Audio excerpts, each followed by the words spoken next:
Nakakabahalang problema sa PBL ang hindi paglalaro ni Alyssa Valdez at ilang star player tulad ni Gemma Galanza at Tots Carlos posibleng magpabagsak sa PBL at Creamline Cool Smashers sisiguraduhin ang kanilang pagkapanalo kontra sa Petrogas Angels. And bago yan kaibigan, please huwag kalimutan mag-like and subscribe and pahit ng notification bell.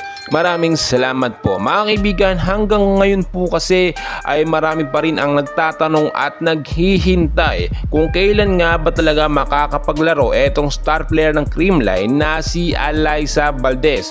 Nagkakaroon po kasi ng malaking impact ito sa PBL Nation mga kaibigan. Without Valdez po kasi ay posibleng 30% po ng audience ngayon as of now ang nawawala at hindi talaga nadadagdagan yan mga kaibigan. Kapag walang Alyssa Valdez, Tots Carlos at Gemma Galanza, si Gia Morado sa iba kasi naglalaro ay nababawasan ang manonood ng PBL, which is nagiging malaking problema nga sa atin ngayon.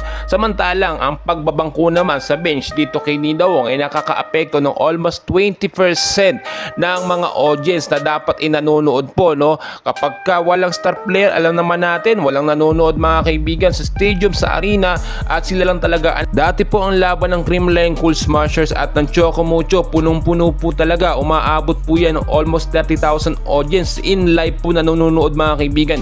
Pero ngayon hindi na po yun nangyayari. Isa rin po ang nagiging problema, yung pag-try po ng PBL na bigyan ng appearance madalas o paboran etong ang Petrogas at Akari Chargers ay malaking risk din po talaga mga kaibigan. At yung pagkatapat po ng import to import ay wala pong appearance or importance po sa mga Filipino audience, especially sa mga Filipino girls mga kaibigan. Yan po yung inaayos ngayon ng PBL management na dapat nilang solusyonan. Sa kabilang update naman natin mga kaibigan, muling maghaharap nga po ngayon ang Creamline Cool Smashers at ang tumalo sa kanila nung mga nakaraan na Petrogas Angels.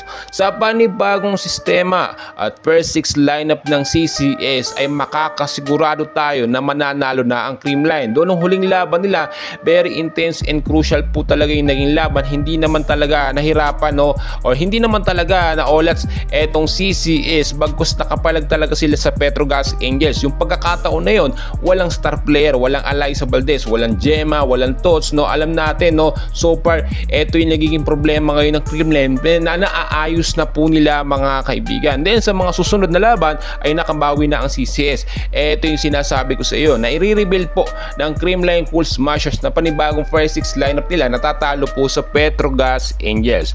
Well mga kaibigan, anong thoughts nyo about dito? Dapat na nga ba napaglaruin talaga ang mga star player ng PBL tulad ni Alyssa Valdez para muling manumbalik ang buhay at sigla sa PBL? And please mga kaibigan, patuloy ko kayong i-update. Huwag kakalimutan mag-like and subscribe. Maraming